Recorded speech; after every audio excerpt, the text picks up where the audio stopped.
नमस्कार दोस्तों, स्वागत है आपका हमारे चैनल संकल्प सिद्धि एकेडमी में। दोस्तों, ज्योग्राफी की क्लास में हमने भारत की भौगोलिक स्थिति, भारत के राज्यों के गठन के बारे में देखा। तो आज की क्लास में हम एसके धर आयोग, जेवीपी आयोग, लक्षद्वीप, दमन दीव, दादरा नागर हवेली, गोवा जैसे अन्य केंद्र शासित प्रदेश व राज्यों के बारे में हम जानेंगे विस्तृत रूप से। चलिए तो हम आप आज की क्लास स्टार्ट करते हैं। एसके धर आयोग। एसके धर आयोग भारत सरकार द्वारा 1948 में गठित पहला आयोग था, जिसका उद्देश्य भारत में राज्यों के पुनर्गठन के प्रश्न का अध्ययन करना था। अब एसके धर जो आयोग था, भारत सरकार द्वारा 1948 में गठित पहला आयोग था भारत सरकार के द्वारा, जिसका उद्देश्य भारत में राज्यों के पुनर्गठन के प्रश्न का अध्ययन करना था। इस आयोग का गठन स्वतंत्रता के बाद बढ़ती हुई भाषाई राज्यों की मांग को देखते हुए किया गया। अब स्वतंत्रता के पश्चात लोगों में भाषाई राज्यों की मांग को देखते हुए सरकार ने एसके धर आयोग का गठन 1948 में राज्यों के पुनर्गठन के अध्ययन के लिए किया। आयोग का गठन भारत सरकार ने 17 जून 1948 को आयोग की स्थापना करी, जिसके अध्यक्ष जस्टिस एस के धर जी थे। आयोग का आधिकारिक जो नाम था वो लिंग्विस्टिक प्रोविंसेस कमीशन था। गठन के क्या कारण थे देखते हैं। स्वतंत्रता के बाद विभिन्न क्षेत्रों में लोगों ने अपनी भाषा के आधार पर अलग राज्य बनाने की मांग शुरू कर दी थी, जैसे कि तेलुगु भाषी क्षेत्र, मराठी भाषी क्षेत्र, कन्नड़ भाषी क्षेत्र व आदि जो भाषी क्षेत्र थे। लोगों ने अपनी भाषा के आधार पर अलग राज्य बनाने की मांग शुरू कर दी थी, क्योंकि स्वतंत्रता के पश्चात part A, part B, part C, part D के अंतर्गत क्षेत्र आया करते थे, परंतु वहाँ के लोगों ने अपनी भाषाई आधार को संजोने के लिए व एकता के लिए अलग राज्य बनाने की मांग कर दी थी। परंतु सरकार इसके पक्ष में नहीं थी, क्योंकि स्वतंत्र आज़ादी के उपरांत देश दो हिस्सों में बट गया था, भारत और पाकिस्तान।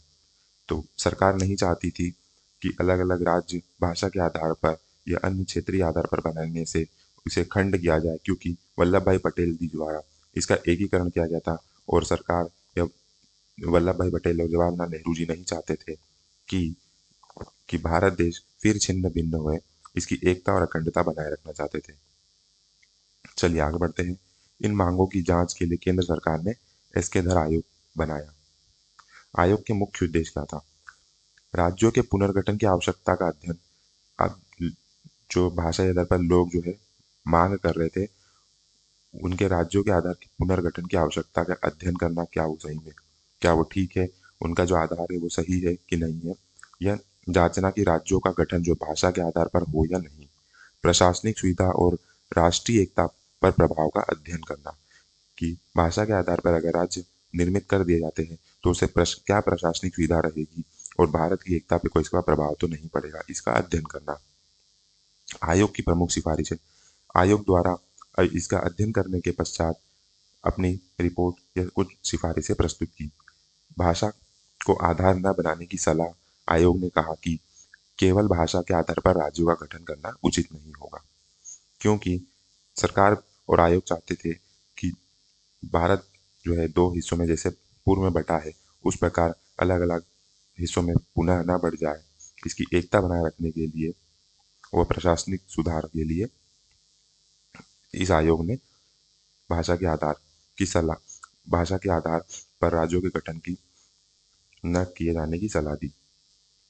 चलिए, प्रशासनिक सुविधा को महत्व दिया, क्योंकि आज़ादी के पश्चात देश में प्रशासनिक सुविधा को सुचारू रूप से चलाने के लिए को भी महत्व दिया गया, क्योंकि देश उस समय भूखमरी, गरीबी और सब चीज़ों से जूझ रहा था।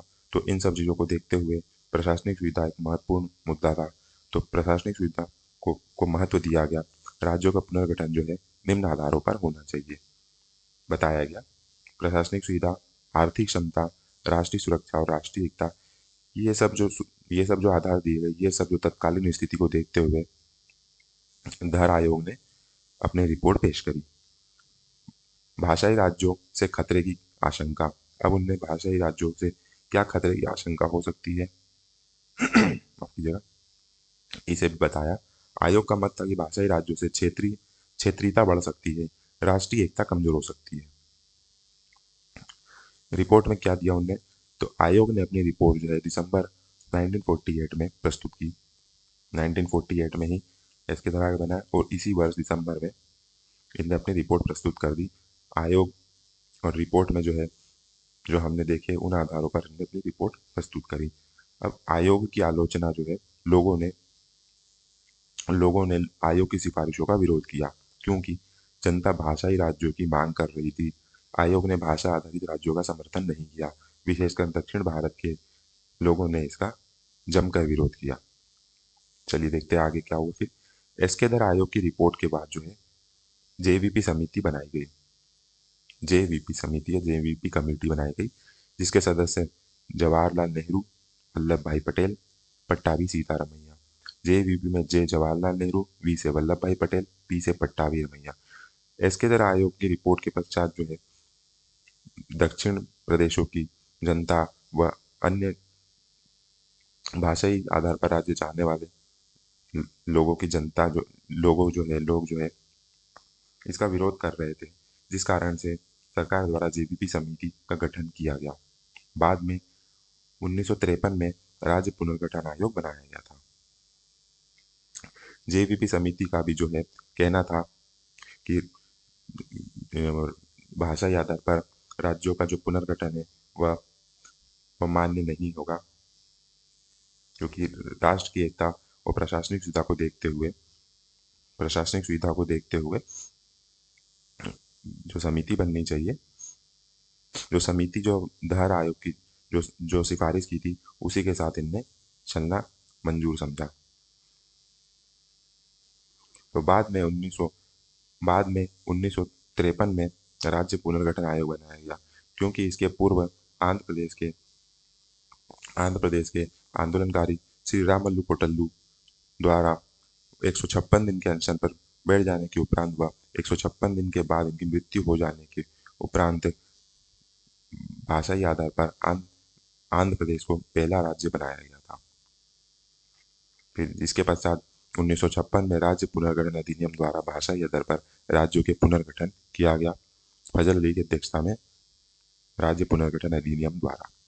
चलिए आगे बढ़ते हैं। तो ये हमने दोस्तों देखा धर आयोग, जेवीपी आयोग।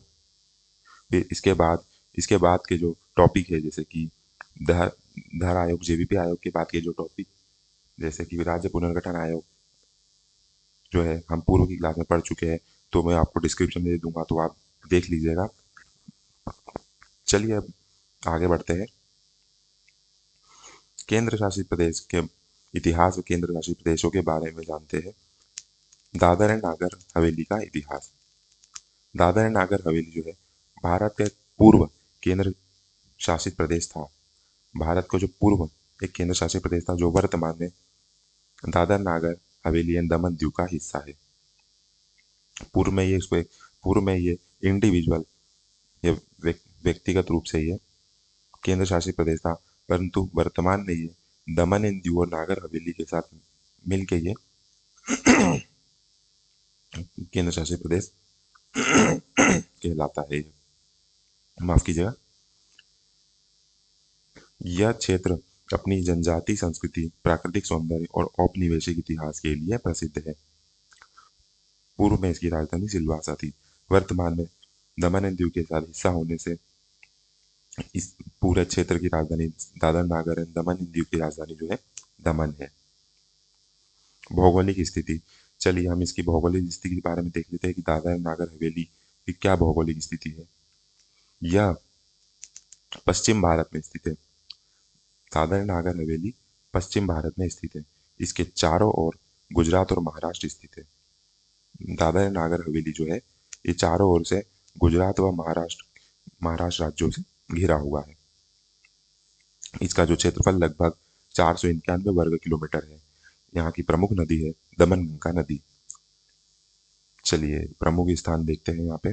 दमन जो है अरब सागर के किनारे पश्चिमी भारत में अरब सागर के किनारे गुजरात के पास ये स्थित है। दमन गुजरात के पास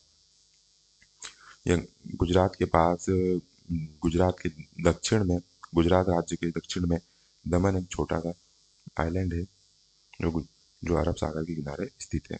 दीव, ये भी गुजरात के तट के पास स्थित एक द्वीप है। ये दीव जो है सौराष्ट्र क्षेत्र में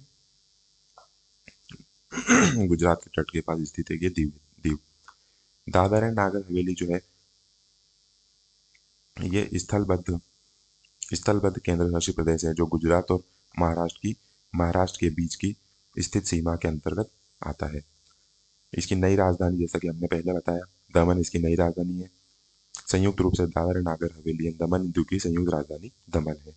अब इसके पड़ोसी राज्य देख लेते हैं। जैसा कि हमने पहले देखा, गुजरात और महाराष्ट्र से घिरा हुआ है ये, तो गुजरात और महाराष्ट्र इसके पड़ोसी राज्य होंगे। दादर और नागर हवेली पश्चिम भारत में स्थित है। इसको हम मैप के माध्यम से भी देखेंगे। पश्चिम भारत में स्थित है। गुजरात के दक्षिण में दादर एंड नागर जो हवेली है ये गुजरात राज्य के दक्षिण में स्थित है। दादर एंड नागर हवेली जो है गुजरात राज्य है। इसको मैप के माध्यम से भी देखेंगे। और महाराष्ट्र के उत्तर में स्थित है। महाराष्ट्र जो है वो दक्षिण में, उसके उत्तर साइड में दादर एंड नागर हवेली, और गुजरात के दक्षिण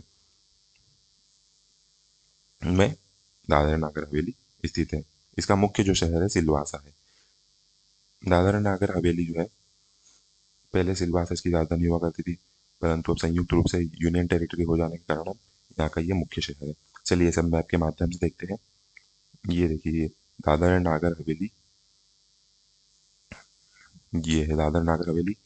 दादर एंड नागर हवेली जो है ये इसके जो उत्तर में पूरा गुजरात है, ये उत्तर में गुजरात, पश्चिम में गुजरात, उत्तर और सॉरी पूर्व में गुजरात, उत्तर और पूर्व में गुजरात से घिरा हुआ है ये। और ये पश्चिम और दक्षिण जो है पूरे महाराष्ट्र राज्य से घिरा हुआ है ये देख सकते हैं आप, ये देखिए। तो ये दादर एंड नागर हवेली गुजरात और महाराष्ट्र से घिरा हुआ है। अब दमन एंड दीव के बारे में देखते हैं। दमन एंड दीव में ये देखिए, गुजरात के दक्षिणी क्षेत्र में ये आइलैंड है। ये थोड़ा सा जो जलीय क्षेत्र जो है ये इसको अलग करता है, जिस कारण से ये आइलैंड कहलाता है। दक्षिणी भाग सौराष्ट्र वाला क्षेत्र है ये। और ये दमन जो है कच्छ वाले क्षेत्र जो है, इसमें ये दमन तटीय क्षेत्र है, और ये भी तटीय क्षेत्र है आइलैंड के रूप में। ये दमन देख सकते हैं आप। इसे हम आगे और विस्तृत रूप से देखेंगे। देख सकते हैं, ये देखिए, ये जो है ये दमन एंड दीव है। ये यहाँ पे ये दमन, ये दीव, ये देखिए दीव, और ये दमन जो है ये तटीय क्षेत्र है ये गुजरात की ये दक्षिण में, और ये गुजरात के कच्छ वाला क्षेत्र कच्छ के दक्षिण में, और ये सौराष्ट्र वाला क्षेत्र जो है सौराष्ट्र वाले क्षेत्र के ये दक्षिण में आता है। ये देखिए, ये कच्छ वाला क्षेत्र, और ये सौराष्ट्र वाले क्षेत्र के दक्षिण में, और ये कच्छ वाले क्षेत्र के दक्षिण में। और इसी के पास में ये गुजरात और महाराष्ट्र के बीच में दादर नागर हवेली स्थित है। चलिए इसके प्रारंभिक इतिहास के बारे में हम देखते हैं। प्राचीन काल से क्या इसकी प्राचीन काल की क्या स्थिति थी। इस क्षेत्र में प्राचीन समय में विभिन्न जनजातियां निवास करती थी, जिनमें वारली, कोकना, डोडिया प्रमुख थी। यह क्षेत्र लंबे समय तक स्थानीय राजा और जनजातीय प्रमुखों के अधीन रहा था। अब यहाँ के मराठा शासन का भी प्रभाव था। 18वीं शताब्दी में यह क्षेत्र मराठा शासन के प्रभाव में आया। मराठा और पुर्तगालियों के बीच में संघर्ष होते रहे। अंततः मराठाओं ने कुछ क्षेत्रों को पुर्तगालियों को सौंप दिया। तो दादर नागर हवेली दमन दीव जो है प्राचीन काल से जो है ये जनजाति क्षेत्र रहे थे। यहाँ पे मराठा शासन का भी प्रभाव रहा था। फिर तत्पश्चात मराठा और पुर्तगाली जो है यूरोपीय शक्तियों के आगमन से मराठाओं ने जो है कुछ क्षेत्र पुर्तगालियों को सौंप दिए थे, जिसे हम आगे देखेंगे। पुर्तगाली शासन के बारे में हम देखते हैं। पुर्तगालियों का आगमन 18वीं शताब्दी में पुर्तगालियों ने इस क्षेत्र पर नियंत्रण कर लिया। ये देख सकते हैं, ये संघ शासित प्रदेश दादर नागर हवेली आपका स्वागत करता है। और ये दादर नागर हवेली पूर्व में, ये दादर एंड नागर हवेली उत्तर और पूर्व में गुजरात से घिरा हुआ, पश्चिम और दक्षिण में महाराष्ट्र घिरा हुआ।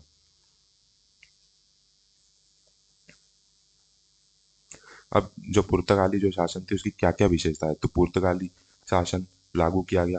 अब दादर नागर हवेली जो दमन दीव है, इनको अपने कब्जे में ले लिया था इनने, और यहाँ पे पुर्तगाली शासन लागू किया गया।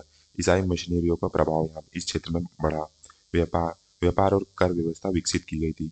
स्थानीय जनता पर कई प्रकार के कर लगाए गए थे। सिलवासा नाम की उत्पत्ति के बारे में देखते हैं। कहा जाता है कि सिलवासा शब्द पुर्तगाली शब्द सिल्वा से बना है, जिसका अर्थ है जंगल से जुड़ा माना जाता है।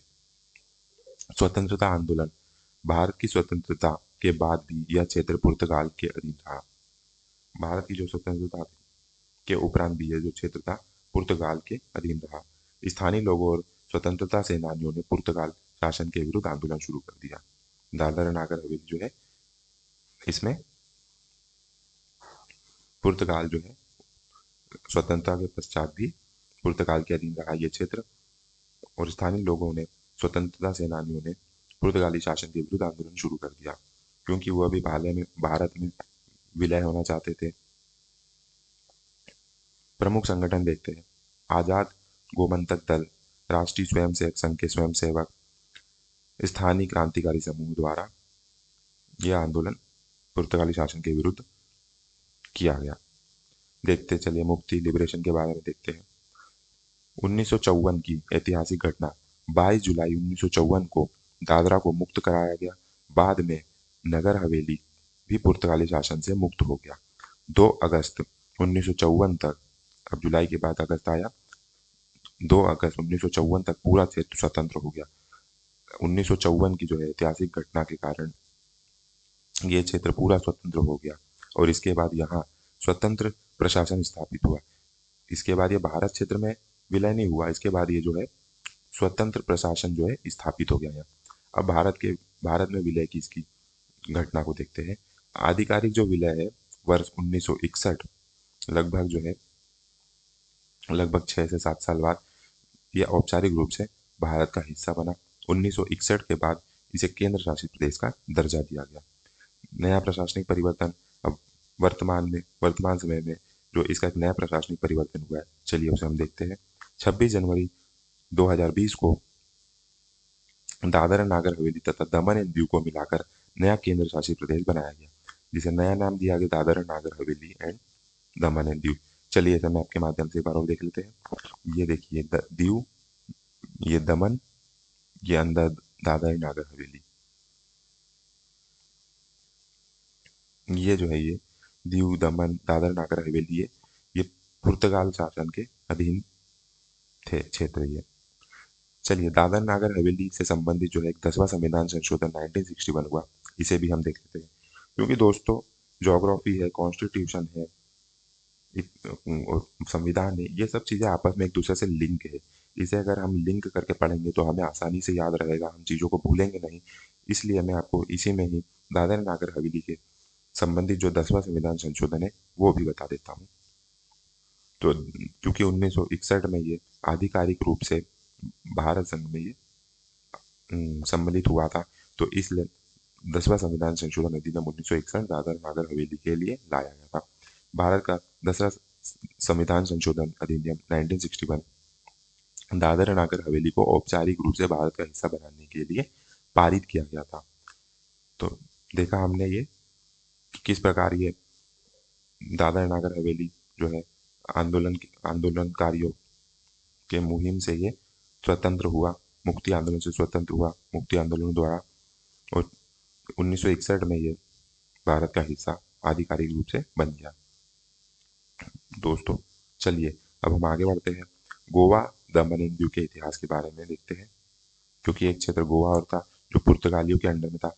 अभी तक तो हमने दादर नागर हवेली के इतिहास को देखा, अब हम देखते हैं गोवा दमन दीव के इतिहास और 12वां संविधान संशोधन के बारे में। गोवा दमन एंड दीव भारत के पश्चिमी तट पर स्थित क्षेत्र है, जिस पर लगभग 450 वर्षों तक पुर्तगाल का शासन रहा।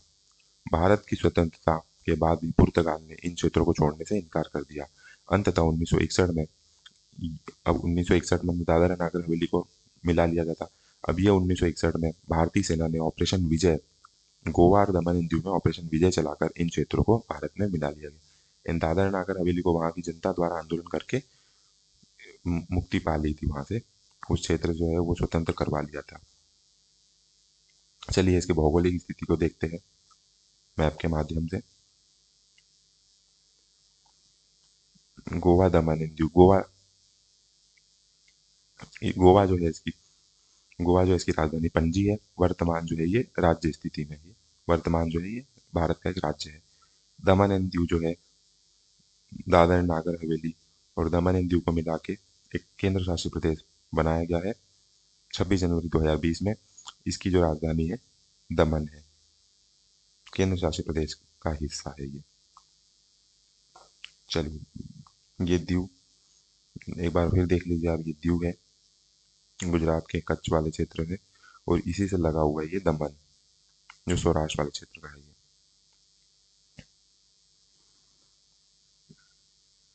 गोवा का प्राचीन इतिहास, अब गोवा के प्राचीन इतिहास देख लेते हैं। प्राचीन काल में गोवा पर जो है मौर्य, सातवाहन, चालुक्य, कदम वंश का शासन रहा है।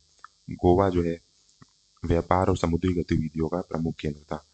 अब पुर्तगालियों के आगमन पर ये वास्को डिगामा है और ये गोवा का चर्च है, क्योंकि गोवा में पुर्तगालियों ने ईसाई मिशनरियों को प्रचार प्रसार करा और वहाँ पे चर्चों का निर्माण करवाया,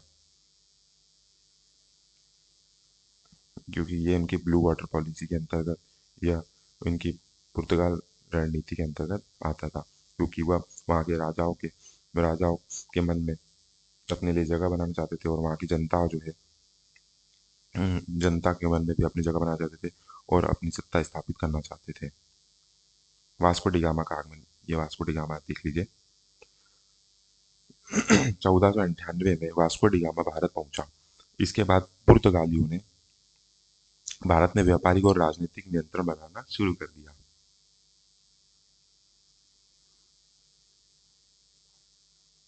पुर्त गोवा पर पुर्तगाली कब्जा, अब गोवा जो है उस पर पुर्तगालियों का कब्जा कब हुआ? 1510 की ऐतिहासिक घटना। 1510 में पुर्तगाली सेनापति Alfonso de Almeida Alfonso de Albuquerque ने गोवा पर कब्जा कर लिया। 1510 में पुर्तगाली सेनापति अल्फांसो डी अल्बुकर्क द्वारा गोवा पर कब्जा कर लिया गया। इसके बाद गोवा जो है पुर्तगाली भारत की राजधानी बनाई है। दमन एंड दीव पर अधिकार, अब दमन गोवा पर अधिकार कर दिया आने के बाद दमन एंड दीव पर पुर्तगालियों ने 1535 में प्रभाव स्थापित करा। दमन पर 1559 में कब्जा किया गया। इन क्षेत्रों में किले बनाए गए, चर्च स्थापित किए गए, समुद्री व्यापार को नियंत्रित किया गया। तो इस प्रकार हमने देखा 1510 में गोवा पर और 1533 में दीव और 1559 में दमन पर कब्जा कर अपने अधिकार क्षेत्र में ले लिया और गोवा को पुर्तगाल भारत की राजधानी बनाया गया। पुर्तगाली शासन की एक विशेषता है, हमने पहले भी देखा था कि पुर्तगाली जो शासन थे, ईसाई मिशनरियों का प्रभाव था वहाँ पे उन क्षेत्रों में। यूरोपीय वस्तुकला, चर्च और अन्य जो है किले बनवाए थे यूरोपीय वस्तुकला के आधार पर, चर्चों का निर्माण करवाया था, समुद्री व्यापार स्टार्ट कर दिए थे, क्योंकि ये क्षेत्र जो है तटीय सीमा में स्थित थे, तटीय क्षेत्र थे ये, पश्चिमी संस्कृति का प्रचार प्रसार करा। इसलिए इसको इन विशेषताओं के कारण इसे गोवा को पूर्व का रोम भी कहा जाने लगा। तो गोवा में जो है इस प्रकार की इस विशेषताओं की इतनी इतनी बढ़ गई थी, पश्चिमी संस्कृति, चर्च का निर्माण, यूरोपीय वस्तुकला, ये सब इतना बढ़ गया था कि गोवा जो है वो पूर्व का रोम कहा जाने लगा। अब गोवा के स्वतंत्रता इतिहास को देखते हैं। स्वतंत्रता आंदोलन, भारत की स्वतंत्रता बाद भी गोवा दमन एंड दीव को भारत में मिलाने की मांग तेज हो गई थी। अब इसके लिए भी प्रमुख आंदोलन हुए, गोवा मुक्ति आंदोलन, सत्याग्रह हुए, भूमिगत क्रांतिकारिक गतिविधियां। अब गोवा लिबरेशन डे मनाया गया 19 दिसंबर को, देखते हैं। हमने पहले भी देखा था ऑपरेशन विजय के तहत दमन एंड दीव को मुक्त करवाया गया था। इसी प्रकार 1961 में ऑपरेशन विजय चलाकर 1961 में गोवा दमन एंड दीव को मुक्त कराया गया था। ऐतिहासिक सैन्य कार्रवाई 18 से 19 दिसंबर 1961 को भारतीय सेना, नौसेना और वायुसेना ने संयुक्त अभियान चलाकर गोवा, दमन एंड दीव को पुर्तगाली शासन से मुक्त कराया था। परिणाम, पुर्तगाली गवर्नर ने आत्मसमर्पण कर दिया। यह क्षेत्र भारत का हिस्सा बन गए। अब इसी के तारतम्य में भारत सरकार द्वारा 12वां संविधान संशोधन अधिनियम 1962 लाया गया। भारत का 12वां संविधान संशोधन अधिनियम 1962 देखते हैं। गोवा, दमन एंड दीव को भारतीय संघ में औपचारिक रूप से शामिल करने के लिए यह संविधान लाया गया। संविधान संशोधन लागू होने की जो तिथि थी ये 27 मार्च 1962 थी। अब इसके प्रमुख प्रावधान देख लेते हैं। क्या क्या प्रमुख प्रावधान थे? प्रथम अनुसूची में संशोधन, भारतीय संविधान की प्रथम अनुसूची में दमन दीव को जोड़ा गया। परिणाम, केंद्र जो है शासित प्रदेश बनाया गया। और 1962 में गोवा, दमन एंड दीव को संयुक्त रूप से केंद्र शासित प्रदेश का दर्जा बनाया गया। गोवा को राज्य का दर्जा, अब 1987 की महत्वपूर्ण घटना, 30 मई 1987 को गोवा को पूर्ण राज्य का दर्जा दिया गया। गोवा जो है पूर्व में केंद्र शासित प्रदेश था, जिसे बाद में 1987 में इसे पूर्ण राज्य का दर्जा दिया गया, जबकि दमन एंड दीव अलग केंद्र शासित प्रदेश बना रहा। चलिए गोवा देख लीजिए, ये साउथ गोवा, नॉर्थ गोवा और ये तटीय राज्य गोवा। ये वास्को डी गामा एक क्षेत्र है मारामो गोवा के अंतर्गत। वास्को डी गामा ये देख सकते हैं।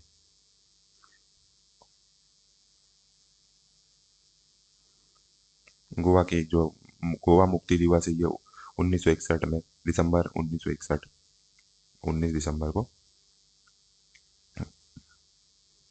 ये गोवा के आप घूमने जाएंगे तो आपको ये सब देखने को मिलेगा। ये चर्च मिलेगा, बीचेस मिलेंगे, वहाँ कुछ मंदिर है, ये वहाँ की कुछ स्ट्रीट्स है। ये टूरिज्म मैप गोवा का।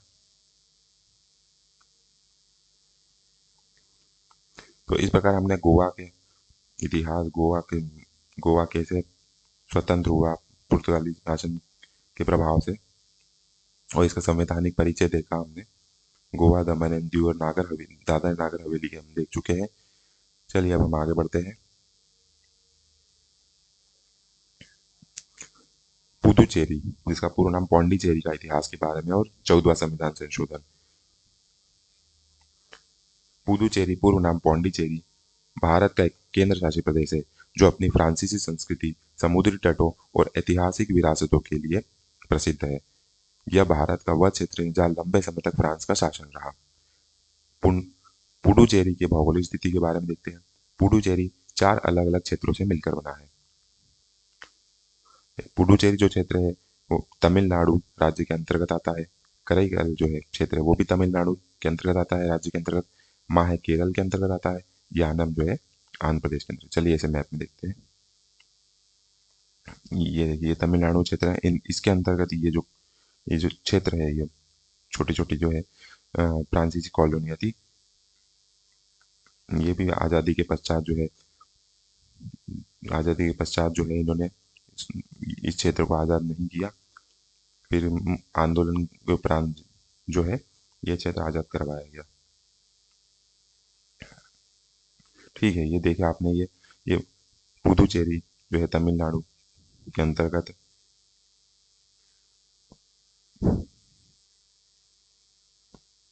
चलिए इसके प्राचीन इतिहास के बारे में जानते हैं। यह क्षेत्र प्राचीन काल में चोल, पल्लव और विजयनगर साम्राज्य के अधीन रहा था। जो पुडुचेरी जो क्षेत्र जो चार अ, जो अलग अलग क्षेत्रों में जो बटा हुआ है, ये पहले चोल, पल्लव और विजयनगर साम्राज्य की राजधानी के अंतर्गत रहा था। पुडुचेरी के पास स्थित अरिकामेडु जो प्राचीन जो है रोम व्यापारिक केंद्र माना जाता है। यूरोपीय शक्तियों का आगमन देखते हैं। 17वीं शताब्दी में पुर्तगाली, डच, अंग्रेज, फ्रांसीसी व्यापार के लिए भारत आए।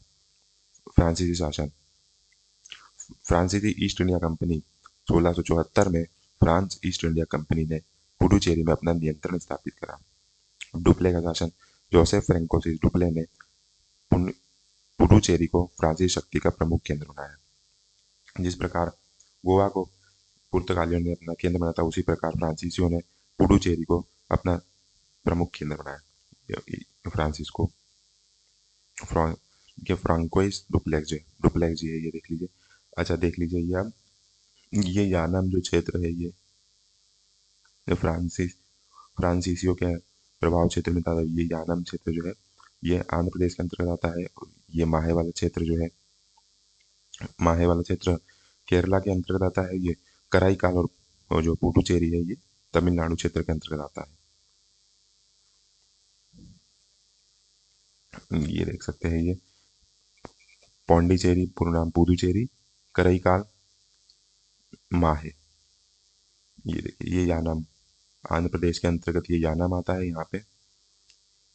ये पुदुचेरी, ये माहे और ये कराईकल, ये चार स्थानों को मिला के जो है अलग अलग जगहों को मिला के जो है ये, लेकिन पुदुचेरी जो है केंद्र शासित प्रदेश बनाया गया, क्योंकि इन क्षेत्रों पे पूर्व में फ्रांसीस सरकार का फ्रांसीसी सरकार का जो है प्रभाव रहा था, जिस कारण से ये अलग अलग जो फ्रांसीसी सरकार के क्षेत्रों को मिलाकर एक केंद्र शासित प्रदेश प्रशासनिक दृष्टि को सुधार में रखते हुए और वहाँ की जो है संस्कृति को, एकता और विरासत को देखते हुए एक केंद्र शासित प्रदेश सरकार द्वारा बनाया गया। अगर सरकार चाहती तो इसे माहे को केरल में मिला देती, परंतु यहाँ की जो है सांस्कृतिक जो है परंपरा या जो भी वहाँ की क्षेत्रीय क्षेत्रीय जो विभिन्नता है उसकी दृष्टिगत रखते हुए इन सभी क्षेत्रों को जो है मिलाकर एक केंद्र शासित प्रदेश बनाया गया। तो भारत में देख सकते हैं आप, एक ऐसा केंद्र शासित प्रदेश भी है जो एक जगह पर स्थित ना होकर अलग अलग क्षेत्र जो अलग अलग जगहों पर 3 राज्यों में होकर मिलाया गया है। तो भारत में आप देख सकते हैं कितने प्रकार की विभिन्नता पाई गई है।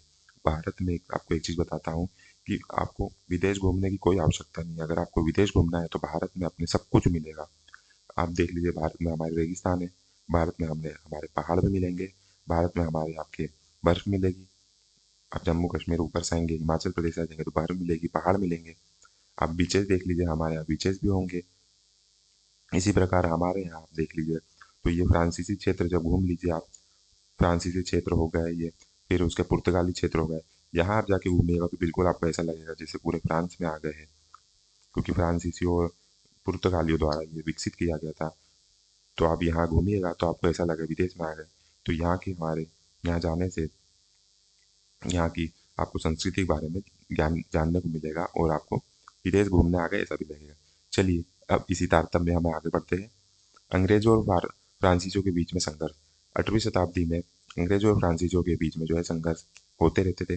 कर्नाटक युद्ध हुए कई बार, पुडुचेरी पर अंग्रेजों ने कब्जा कर लिया। इसको हम डिटेल से जो है हमारे जो है हिस्ट्री वाले टॉपिक जो होगा उसमें, आधुनिक इतिहास है उसमें देखेंगे कि कर्नाटक युद्ध हुए, उन्हें हम देखेंगे। बाद में संधियों के माध्यम से इसे वापस फ्रांस को सौंप दिया गया। इन सब का मेन जो करते जाते थे उस समय जो है क्लाइव और डुप्ले डुप्ले थे। भारतीय स्वतंत्रता के बाद की स्थिति। भारत जो है 1947 में भारत स्वतंत्र हो गया था, लेकिन पुडुचेरी और अन्य फ्रांसीसी क्षेत्र अभी भी फ्रांस के अधीन थे। इसके बाद भारत में विलय की मांग तेज हो गई वहाँ की जनता द्वारा। भारत में विलय की स्थिति देखते हैं। वास्तविक हस्तांतरण जो है 1 नवंबर 1954 को पुडुचेरी का प्रशासनिक नियंत्रण जो है 1954 में ये प्रशासनिक नियंत्रण भारत को सौंप दिया गया। इसमें कानूनी विलय जो हुआ, फ्रांस ने औपचारिक रूप से इन क्षेत्रों को भारत को सौंप दिया गया। अब इसके अंतर्गत 14वां संविधान संशोधन 1962 किया गया। भारत का 14वां संविधान संशोधन 1962 जो है पुडुचेरी को भारतीय संघ में शामिल करने के लिए पारित किया गया। लागू होने की जो तिथि थी 28 दिसंबर 1962।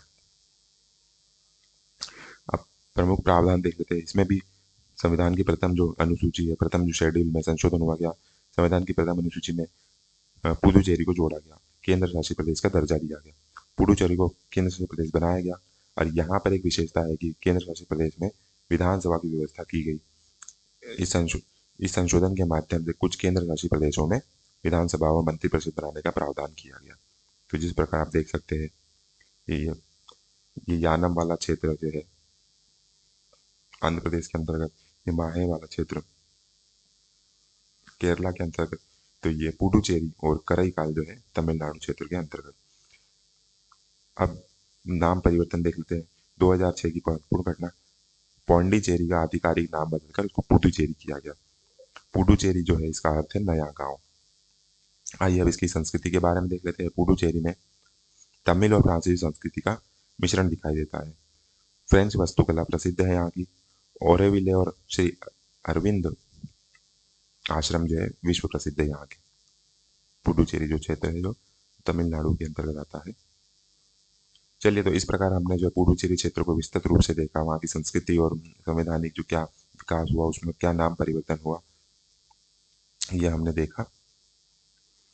इसी प्रकार हम अगले जो है टॉपिक जो है लक्षद्वीप के इतिहास व लक्षद्वीप को जानते हैं।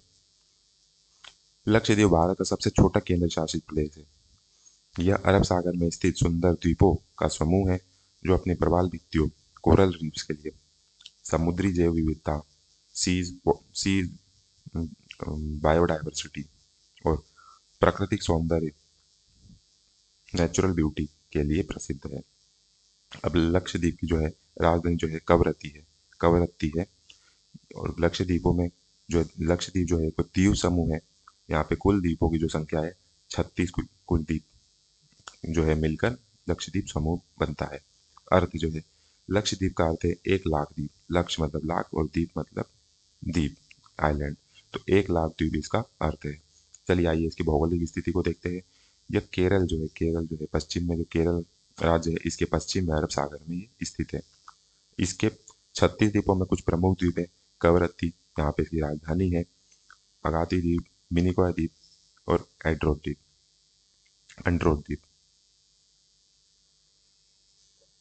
देख सकते हैं मैप में एक ये जो है आपका ये केरल वाला क्षेत्र, केरल के पश्चिम में ये जो है ये अरेबियन सी में लक्षद्वीप समूह है। ये देखिए ये लक्षद्वीप समूह में आपको ये लक्षद्वीप आइलैंड, ये मिनिकॉय इसका क्षेत्र, कवरत्ती इसका क्षेत्र, एंड्रोट वाला क्षेत्र।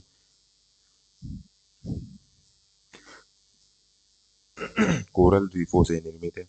अब 36 द्वीपों में केवल 11 द्वीपों में ही मानव निवासरत है यहाँ। ये देख सकते हैं ये केरल के ही पश्चिम में मिनिकॉय द्वीप। इसमें 9 डिग्री चैनल जो है, इसमें जो आपका ये मिनिकॉय है, मिनिकॉय और ये लक्षद्वीप के जो बीच का जो चैनल है 9 डिग्री चैनल कहलाता है। अब मिनिकॉय और नीचे मालदीव देश आता है। मालदीव और मिनिकॉय जो है उसके बीच का जो चैनल कहलाता है 8 डिग्री चैनल कहता है। अच्छा, यहाँ अगाती जो है, यहाँ पे एक एयरपोर्ट बना हुआ है। लक्षद्वीप का जो एयरपोर्ट है अगाती में है, तो ये ध्यान रख लीजिएगा, लक्षद्वीप में जो एयरपोर्ट है वो अगाती में है। और एंड्रोट इसका जो है सबसे बड़ा द्वीप है यहाँ। चलिए आइए इसके इतिहास की बात देखते हैं। ऐसा माना जाता है कि प्राचीन काल में केरल के केरल के तट से लोग यहाँ आकर बसे। अरब व्यापारियों का भी यहाँ प्रभाव रहा। इस्लाम का आगमन भी हुआ। लगभग 7वीं और 8वीं शताब्दी में अरब व्यापारियों के माध्यम से इस्लाम का प्रसार हुआ। आज लक्षद्वीप की अधिकांश जनसंख्या मुस्लिम है।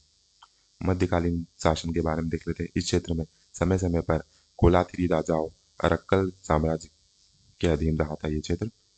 यूरोपीय शक्ति का आगमन 16वीं शताब्दी में पुर्तगाल जो है, वास्को डी गामा जो व्यापारी है, अरब सागर क्षेत्र में आया था। अब प्रभाव क्या था समुद्री, अब उनके आने का कारण था कि स्थानीय लोगों